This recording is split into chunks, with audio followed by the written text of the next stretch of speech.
ലോകത്തെ ഏറ്റവും അപകടകരമായ നിലയിൽ സ്ഥിതി ചെയ്യുന്ന ഡാമുകളിൽ പ്രധാനപ്പെട്ട ഒന്ന് മുല്ലപ്പെരിയാർ അണക്കെട്ടാണ്. മുല്ലപ്പെരിയാർ തകർന്നാൽ 45 ലക്ഷം പേരെ അത് പ്രതികൂലമായി ബാധിക്കുകയും ചെയ്യും. പ്രത്യക്ഷത്തിൽ തന്നെ കാണാവുന്ന കേടുപാടുകൾ മുല്ലപ്പെരിയാർ ഡാമിന് സംഭവിച്ചിട്ടുണ്ട്. തമിഴ്നാട്ടിലെ പരിസ്ഥിതി സംരക്ഷകരോടും പ്രകൃതി സ്നേഹികളോടുമായി ഒരു കാര്യം: നിങ്ങൾ കെട്ടിപ്പിടിച്ചുകൊണ്ടിരിക്കുന്ന മുല്ലപ്പെരിയാർ ഡാം തകർന്നാൽ ഇത്രയും വർഷം നിങ്ങൾ സംരക്ഷിച്ചു എന്ന് അവകാശപ്പെടുന്ന പ്രകൃതി അതിനേക്കാൾ 10 മടങ്ങിൽ പുനർജനിക്കുമായിരിക്കും. പക്ഷേ അത് കാണാൻ കേരളത്തിലെ പകുതിയിൽ കൂടുതൽ ജനതയും ജീവനോടെ ഉണ്ടായെന്ന് വരില്ല. ഇത്രയും ദിവസം സോഷ്യൽ മീഡിയകൾ വഴി ഡീകമ്മീഷൻ മുല്ലപ്പെരിയാർ എന്ന് ഹാഷ്ടാഗ് ഇട്ട് പ്രതികരിച്ച എല്ലാവരും കേരളത്തിന്റെ സുരക്ഷയ്ക്ക് വേണ്ടി ഒരു ഡാം പണിയണമെന്നേ ഉദ്ദേശിച്ചിട്ടുള്ളൂ. അല്ലാതെ തമിഴ്നാടും കേരളവും തമ്മിൽ കലാപമുണ്ടാക്കാൻ ആരും ശ്രമിച്ചിട്ടില്ല. എല്ലാ വർഷവും മഴക്കാലം വരുമ്പോൾ ആളുകൾ പ്രതികരിക്കുന്നത് സ്വന്തം ജീവനിൽ കൊതിയുള്ളതുകൊണ്ടാണ്. ലോകത്തെ ഏറ്റവും അപകടകരമായ നിലയിൽ സ്ഥിതി ചെയ്യുന്ന ഡാമുകളിൽ പ്രധാനപ്പെട്ട ഒന്ന് മുല്ലപ്പെരിയാർ അണക്കെട്ടാണ്. കേരളത്തിലെ മുല്ലപ്പെരിയാർ അണക്കെട്ടിന് 125 വർഷത്തിലേറെ പഴക്കമുണ്ട്. പ്രത്യക്ഷത്തിൽ തന്നെ കാണാവുന്ന കേടുപാടുകൾ മുല്ലപ്പെരിയാർ ഡാമിന് സംഭവിച്ചിട്ടുണ്ട്.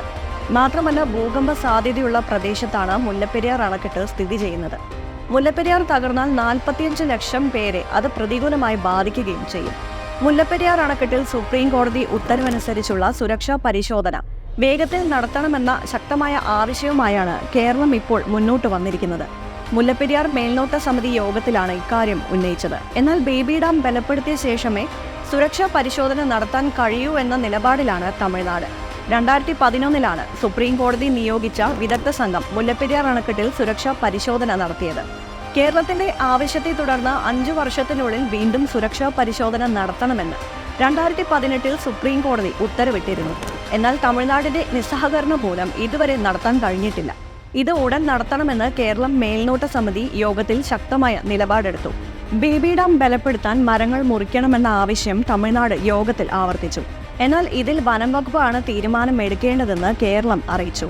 വള്ളക്കടവിൽ നിന്നും അണക്കെട്ടിലേക്കുള്ള റോഡ് ടാർ ചെയ്യണമെന്നും തമിഴ്നാട് ആവശ്യപ്പെട്ടു. എന്നാൽ സമിതി നടത്തിയ പരിശോധനയിൽ റോഡ് സഞ്ചാരയോഗ്യമാണെന്നാണ് കണ്ടെത്തിയത്.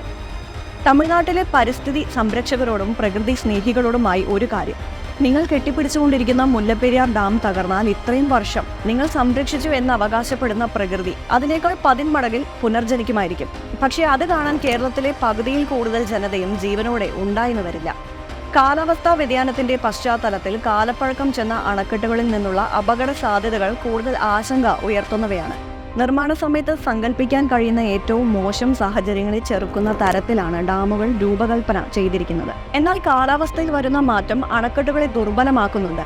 അണക്കെട്ട് നിർമ്മിക്കുന്ന കാലത്ത് നൂറ്റാണ്ടിലൊരിക്കൽ കണക്കാക്കപ്പെട്ടിരുന്ന വെള്ളപ്പൊക്കം, പ്രളയം, വരൾച്ച തുടങ്ങിയുള്ള പ്രകൃതി ദുരന്തങ്ങൾ ഉണ്ടാകാൻ തുടങ്ങിയിരിക്കുകയാണ്.